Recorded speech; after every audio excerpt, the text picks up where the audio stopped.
FORA.tv. The world is thinking. The T word. As you know, the debate about torture or enforced interrogation techniques, call it what you want, is ripping up the political discussion here and around the country. You haven't spoken a lot about it, but I could say now that we saw this afternoon that the Times has just posted an article that gives the history of a certain degree of dissension in the Bush administration about this matter, and that reports two things that I would mention. First, that I think it was early on there was a disagreement between you and the vice president about acknowledging the CIA. Somewhat later, yeah, and acknowledging them and then taking to the Guantanamo, and you won that debate. And then it also noted, and I don't know if you want to talk more about this, that in 2007 you refused to sign an executive order that called for renewing the controversial program. I wonder if you would talk a little bit about this issue. I mean, I can't, than which there is no more sensitive issue right now.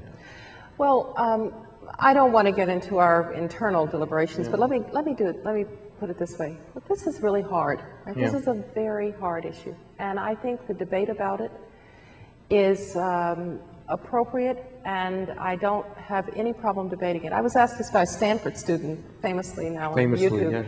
And I thought two things. I thought, you know, good, we should be talking about this. I also thought I need to work on my professorial skills a little bit. I think I've been in Washington a little too long in the way that I talk to the student. But I do think that it is important to do this in a context of remembering the times and in giving people the benefit of the doubt that these were people of goodwill, and I mean everybody who was doing this, who had the hardest possible dilemmas and choices before them. There were second wave attacks planned.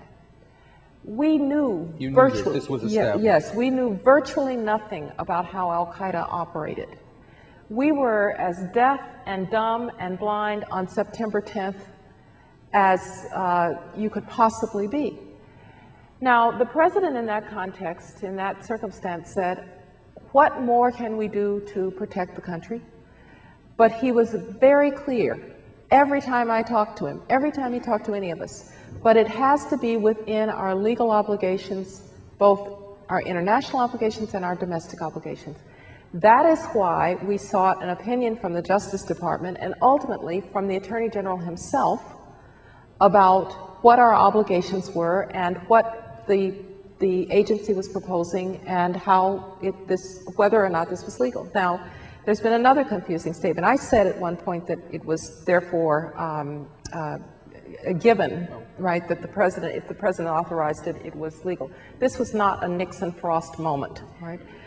What I intended to say, or what I meant to say about this is, the president said, I won't authorize anything that is illegal. It's not that because he authorized it, it was legal. No, that's a tautology. It was that he said, I won't authorize anything that's legal. Now, these were hard decisions.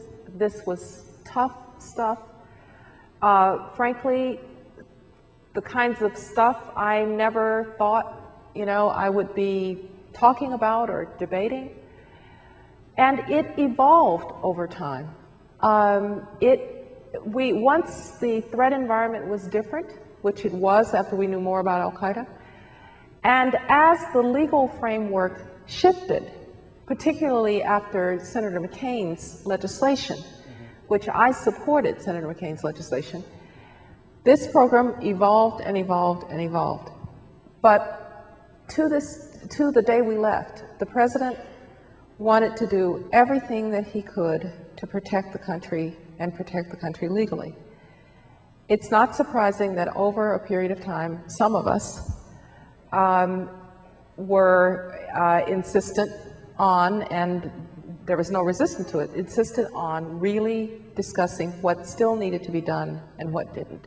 And so the program evolved quite dramatically in that period of time. You had misgivings. In other words, this was never a morally easy question. It was never a moral. No, of course it was never an easy question. But in 2002, if you have the president's foreign intelligence advisors saying we have these threats and we need to do it, and you have the attorney general saying it's legal, in that set of circumstances, I still believe that it would have been hard to say no. But of course, these are very difficult questions. You have the dilemma, and you have the dilemma of not knowing how else you can protect a country that at that time was still quite vulnerable, quite vulnerable.